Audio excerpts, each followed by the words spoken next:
दोनों बच्चों को जंगल में फेंक दिया गया। अब बेचारे एक दूसरे को संभालते संभालते जंगल से निकलने की कोशिश कर रहे थे और कामयाब भी हुए।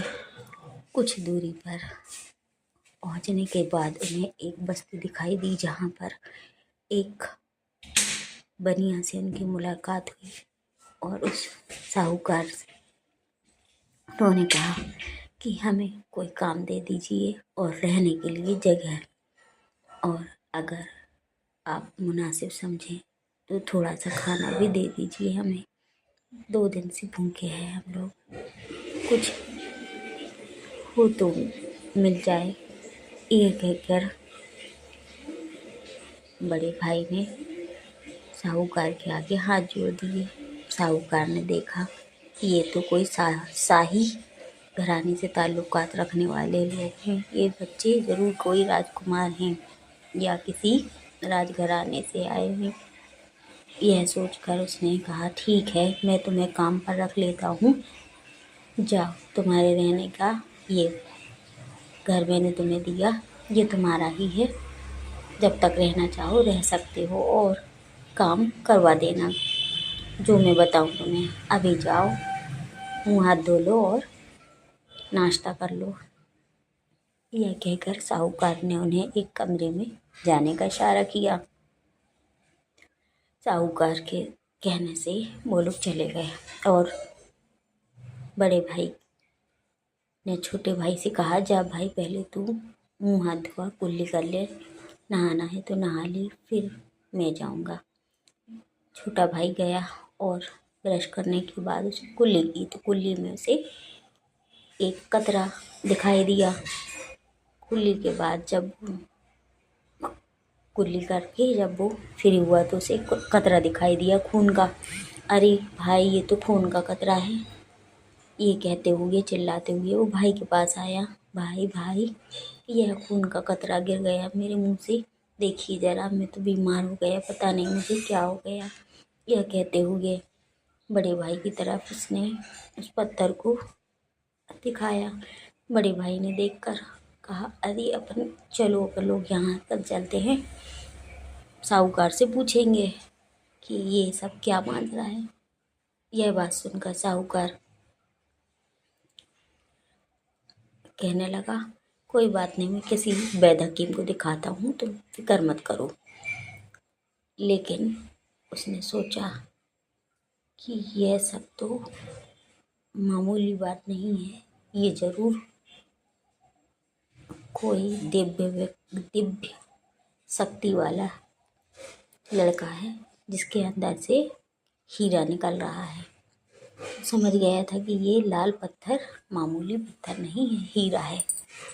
और उसने ये सोचकर दोनों भाइयों को संभाला और समझाया, कोई बात नहीं, तुम लोग जाओ, आराम करो, मैं किसी हकीम जी से तुम्हारी बात करवाता हूँ, दिखाता हूँ क्या बात है, क्या मसला है।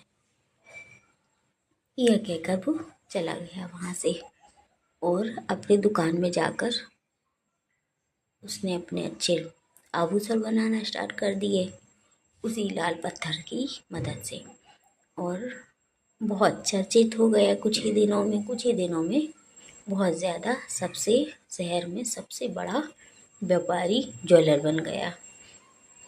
खूब अच्छे अच्छे जो जेवर बनाता और बेचता। बहुत नाम हो गया कि साहूकार तो भाई बहुत ही बढ़िया ज्वेलर है, बढ़िया ही आभूषण बनाने में माहिर है। बस, और इन दोनों भाइयों को दिलासा देता रहा, कोई बात नहीं, कोई बात नहीं।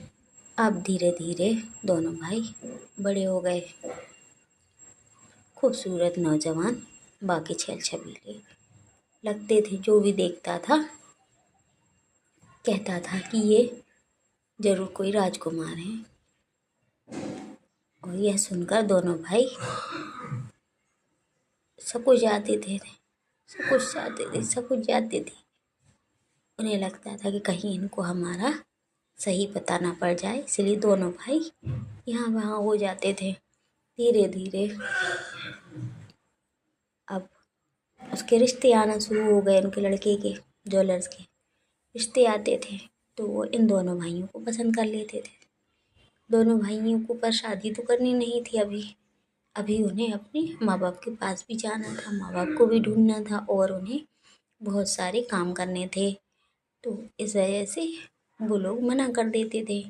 लेकिन बनिया तो अपने बेटे के लिए बेकरार था कि उसके बेटे का संसार बसे और वो किसी उत्तराधिकारी को जन्म दे। बस इसी में साहूकार रोज नए नए रिश्ते आते, लेकिन उसके बेटे को देखकर कि ये तो काना है। काना भी था और अजीबोगरीब दिखने वाला भी था, इसलिए कोई उसे पसंद ही ना करता था।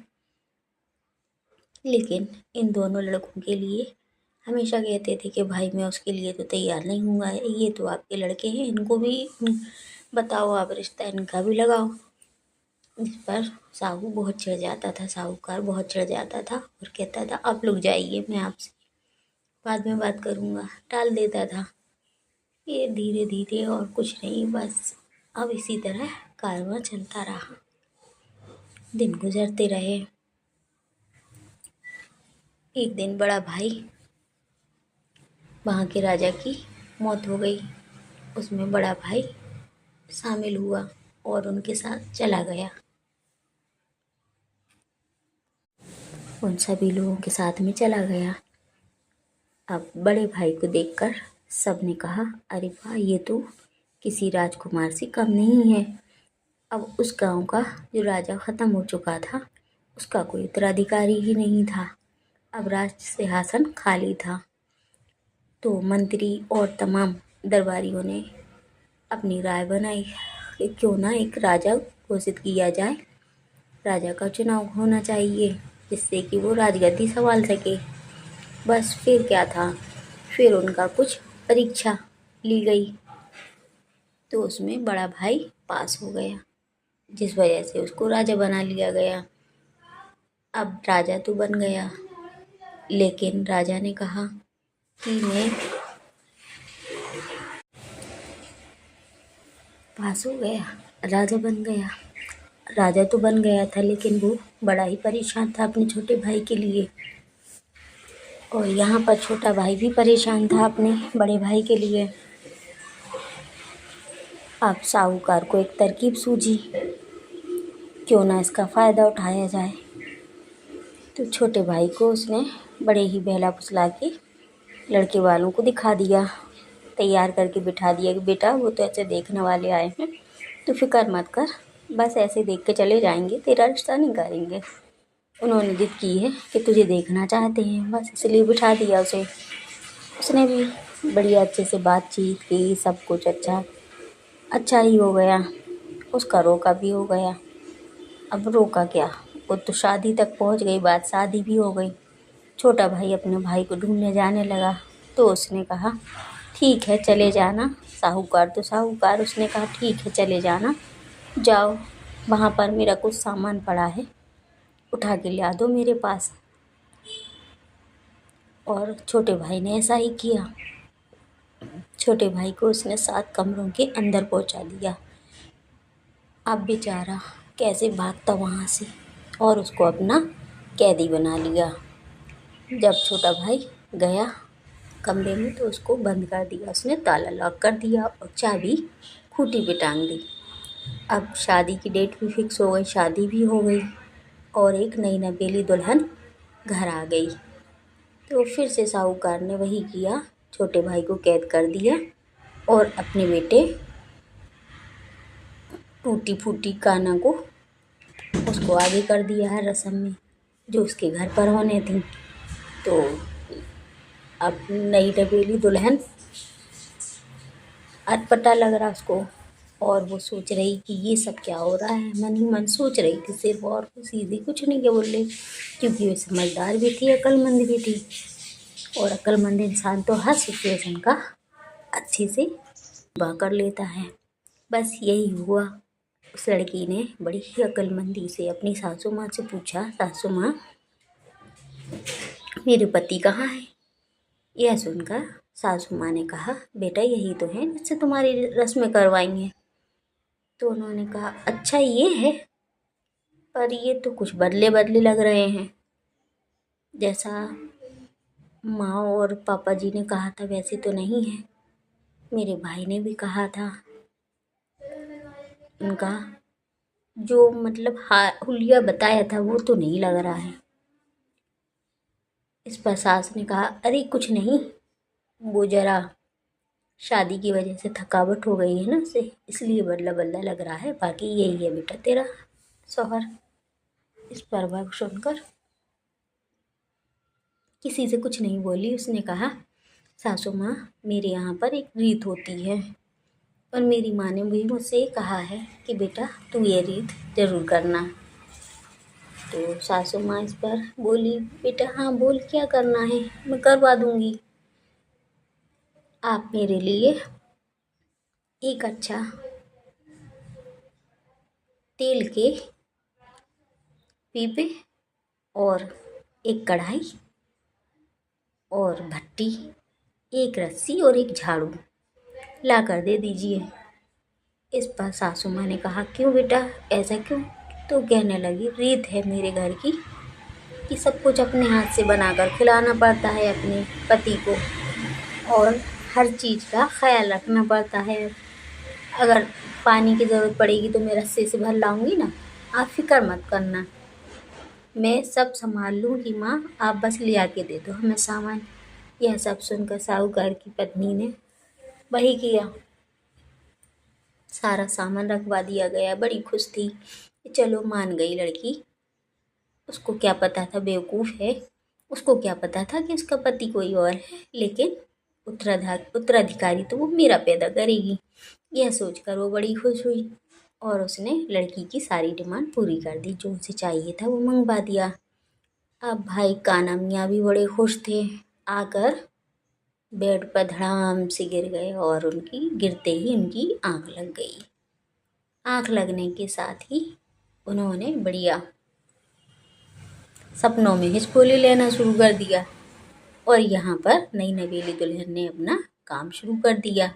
पट्टी जलाकर उसमें कढ़ाई चढ़ा दी, कढ़ाई चढ़ाकर उसमें ढेर सारा 2-3 पीपे तेल डाला, बढ़िया पकाया, उस तेल को उबाला और उसमें झाड़ू भिगोने के लिए डाल दी और उनको रस्सियों से बढ़िया बांधा।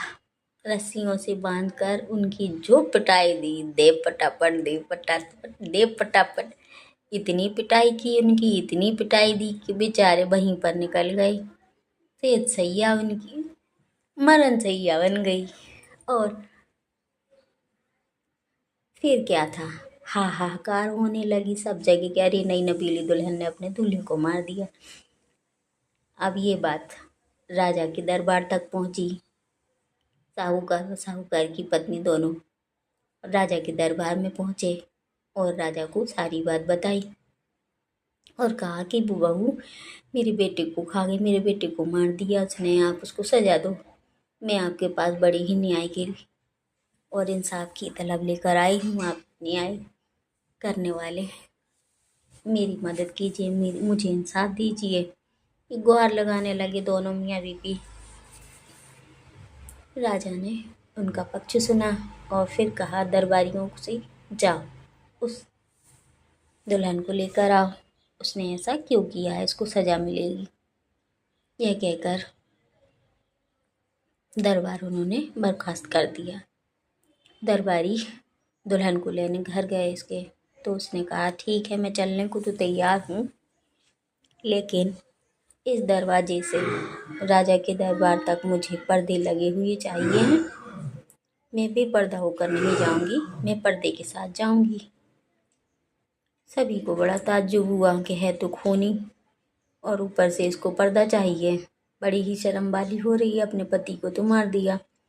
अब जितनी मुंह उतनी बातें, सब ने लड़की को खरी खोटी सुनाना स्टार्ट कर दिया। लेकिन लड़की तो सही थी ना, वो तो गलत हो नहीं सकती थी। बस इसलिए वो अपनी डिमांड रख रही थी राजा के सामने और राजा ने सुना। दरबारियों ने उनको बताया कि राजा वो आने के लिए इनकार नहीं कर रही है, बस उसकी यह शर्त है कि उसके दरवाजे से राज दरबार तक उसकी हिफाजत और पर्दों के बीच में से लाया जाए।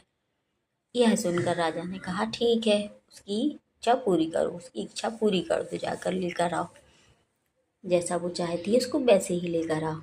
पर्दे लगवाए गए उसके दरवाजे से लेके राजा के दरबार तक। पर्दों के बीच में से दुल्हन आई और राजा के दरबार में पेश हो गई। राजा से कहा, हुजूर, मुझसे गलती हुई है, मैं जानती हूँ, लेकिन आप ये बताइए क्या ये लोग कितने सही हैं। तो राजा ने कहा, हाँ ये तो सही है, इनका बेटा आपने सब कत्ल कर दिया है और उनके बेटे के साथ साथ आपने इन लोगों की ज़िंदगी बुढ़ापा ख़राब कर दिया। आप ऐसा क्यों? तो इस पर नई नवेली दुल्हन कहने लगी, राजा, जिससे शादी होती है वही पति होता है, कि जिसके साथ सिर्फ कुछ एक रस्में होती हैं वो पति होता है। तो राजा इस पर सोच में पड़ गए, कहने लगे, आप ये कैसी बातें कर रही हैं? क्या आपको नहीं पता कि दूल्हा तो वही होता है जिससे शादी हुई आपकी? तो ये लोग कह रहे हैं पर कि मैं भला कैसे इनके लड़के को फिर मान सकती हूँ अपना पति, जबकि उससे उससे तो मेरी शादी हुई ही नहीं है, मेरे तो उससे के साथ फेरे भी नहीं लगे और ना ही उसके साथ मेरा किसी भी तरह का कोई रिश्ता है, ना ही उससे रोका हुआ है, ना ही कुछ हुआ है, तो मैं इसको क्यों अपना पति मानूं? मेरे माँ बाप ने भी दूसरा लड़का देखा था और ये कह रहे हैं कि काना लड़का इनका है और मैं इनकी बहू हूँ, ये कैसे हो सकता है? राजा को बात समझ में नहीं आ रही थी। तो लड़की ने कहा, आप मेरा पति 7 दरवाज़ों के अंदर कोठरी है, उसके अंदर बंद है और उस ताले की चाबी कोठी के खूंटी पर टंगी है। आप किसी को भिजवा कर बुला लीजिए मेरे हस्बैंड को। बस इतना सुनना था, राजा ने वही किया। राजा ने कहा, जाओ दरबारियों, लेकर आओ जो वहाँ पर कैद है। बस ऐसा ही हुआ। अब छोटे भाई को लेकर राज दरबार में पेश किया गया। दोनों ने एक दूसरे को देखा और आंखें नम हो गई दोनों भाइयों की। दोनों भाई बहुत ज़्यादा इमोशनल हो गए, भावुक हो गए। अरे ये तो मेरा भाई है। बड़े भाई ने भी पूछा, भाई मेरी वजह से, मैं तो बस यहाँ पर इन लोगों की वजह से राजा बन गया और तुझे कितनी ढूंढने की कोशिश की, मुझे कहाँ चला गया था मेरे भाई? उस पर छोटे भाई ने सारा वाकया सुनाया कि मैं तुझे ढूंढने जा रहा था लेकिन इसने मुझे कैदी बना लिया और मुझे यहाँ तक पहुँचा दिया। तो दोनों भाई एक दूसरे के गले लगकर बहुत रोए और एक दूसरे को गले से लगाए रहे बहुत देर तक। फिर उन्हें याद आया, अरे ये तो राजसभा चल रही है और मुझे इंसाफ करना है। बस इतना सोचना था कि राजा ने फिर से साहूकार और साहूकारनी को पूछा, क्या ये तुम्हारा बेटा है? क्या इससे शादी की है इस लड़की की, या फिर यूं ही बना लिया है, यूं ही अपने लड़के को इसका जीवन साथी बनाने का सोचा था? इस पर साहूकार और साहूकारनी दोनों उनके पैरों में गिर गए और माफ़ी मांगने लगे, हमें माफ़ कर दो, हमें माफ़ कर दो, हमसे गलती हो गई।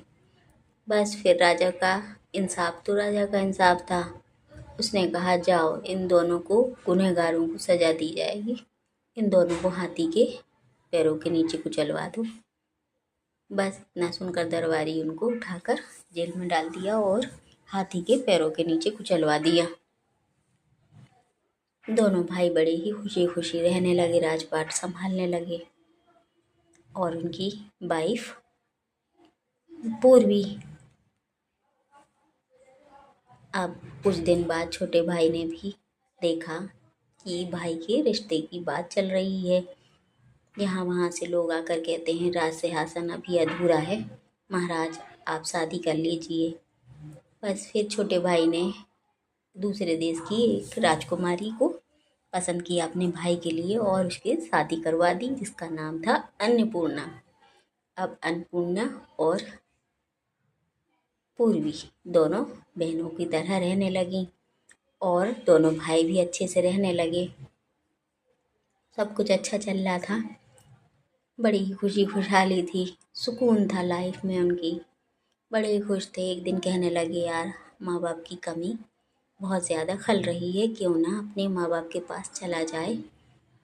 यहाँ तो हमारा कोई सहारा नहीं है, हम तो हर किसी का ख्याल रखते हैं लेकिन हमारा भी तो ख्याल कोई करता है ना, वो हमारे माँ बाप होते हैं। यह एक दूसरे दोनों ख्याल रखा कि यार क्यों ना ऐसा किया जाए कि अपने घर चलें। बड़े भाई ने कहा राजवंशी चलो कल चलते हैं, तैयारी करते हैं, अपने माँ बाप के पास चलेंगे, माँ बाप के देश चलते हैं। उन्होंने कहा ठीक है भाई, कल निकलेंगे हम। और सूर्यवंशी और राजवंशी बहादुर भी थे, साहस वाले भी थे और कई देश फतेह कर चुके थे, जिस वजह से उनका नाम बहुत चल रहा था, बहुत कीर्तिवान था, सभी जान जाते थे उनको। उनकी बहादुरी की वजह से उनके किस्से मशहूर थे। बस फिर क्या था, न्याय प्रिय भी थे, इस वजह से ज़्यादा लोग उनसे मोहब्बत भी करते थे और उनकी हर हुक्म की तामीर भी करते थे। फिर क्या, अब राजवंशी और सूर्यवंशी दोनों अपनी पत्नियों को लेकर अपने माँ बाप से मिलने गए। खेमे लगाए गए जहाँ उनका राजा पिता और माँ पिता और उनका दोनों का मतलब देश था। तो फिर वहाँ पर जाकर उन्होंने कुछ दूरी पर खेमे लगा लिए। खेमे की पता करते करते दरबारी राजा के पास पहुँचे। राजा जी कोई बलशाली राजा आया है, कोई बलशाली राजा आया है, बहुत साहस वाला, जिसके खेमे लगे हुए हैं, जरूर जंग का इरादा है। यह सुनकर राजा बड़ा ही परेशान हुआ। अरे अब तो हमारे बेटे भी हमारे साथ नहीं हैं और हमारी कोई और औलाद भी नहीं है, अब हम क्या करें, अब हम कैसे इनका मुकाबला करें, हमारे पास तो इतने अस्त्र शस्त्र भी नहीं हैं, अब हम क्या करें। और सुना है जो राजा आया है उसके पास ढेरों अस्त्र शस्त्र हैं और बहुत सेना है, अब हम कैसे उसका मुकाबला करें। यह सुनकर राजा और रानी दोनों बड़े ही खुद को असहाय महसूस कर रहे थे कि काश हमारे दोनों बेटे होते तो आज हमारा ये हाल ना होता, हमारा कोई उत्तराधिकारी होता तो कोई हमारे राज्य पर राज करने के लिए नहीं आता। बस यह सुनकर उन्होंने कहा एक काम करते हैं, अब या तो खुद ही बंदी चलते हैं बनकर और उन लोगों से दोस्ती की इल्तिजा करते हैं, अगर दोस्ती नहीं की तो उनके कदमों में गिरकर उनके बंदी ही बन जाएंगे और राजपाट का हमें क्या करना है। अब जितनी ज़िंदगी गुजारनी थी गुजार ली, निकल गई, अब उनको उन्हीं को दे देंगे और लड़ने की हमारी कुव्वत नहीं है भाई, इसलिए हम ऐसा ही करते हैं। चलो राजा रानी दोनों अपने गले में और पैरों में बेड़ियां डालकर चले गए उन दोनों के पास। तो सूर्यवंशी के दरबारियों ने आकर इतला दी, भाई आपसे मिलने कोई आया है लेकिन बंदी के रूप में आया है। यह सुनकर राजवंशी और सूर्यवंशी दोनों परेशान हो गए कि इस तरह से कौन आ गया। दोनों ने जाकर देखा तो उनके माँ बाप, तुरंत पहचान गई कि कोई और नहीं मेरे माँ बाप हैं। राजवंशी और सूर्यवंशी दोनों अपने माँ बाप के गले लग गए और उनकी जंजीरें अंजीरें सब तोड़ के फेंक दी।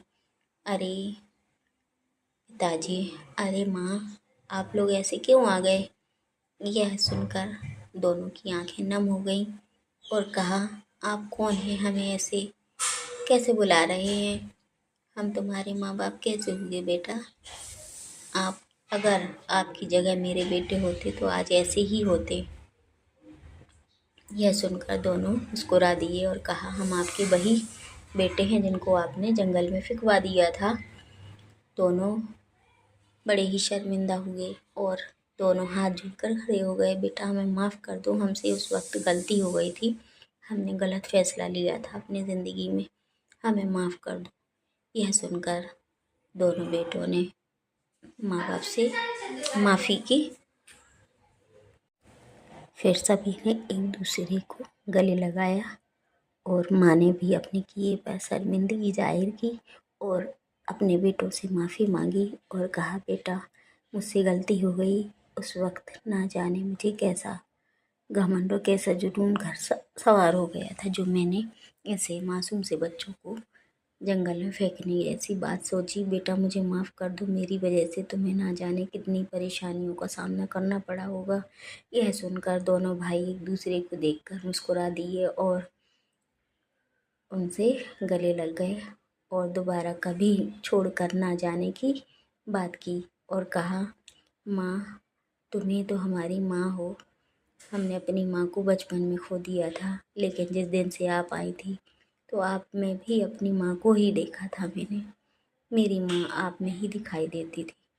इसलिए हमसे जो गलती हो तो हमें माफ़ कर देना और हमेशा हमारे साथ अपना साथ बनाए रखना और हमारे सर पर अपना हाथ हमेशा रखना।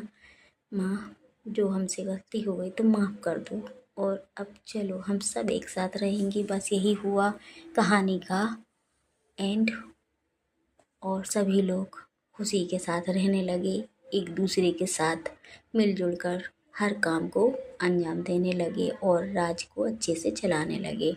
राज सिंहासन अच्छे से चल पड़ा और सब लोग उनकी न्यायप्रियता से बड़े ही खुश थे, सबका ख्याल रखने वाले थे, इसलिए सब लोग खुश थे। इसी के साथ कहानी एंड होती है। दोस्तों आपको ये कहानी कैसे कैसे लगी और आपने इससे क्या प्रेरणा ली, कमेंट में जवाब दीजिए और सब्सक्राइब कीजिए, शेयर और लाइक कीजिए।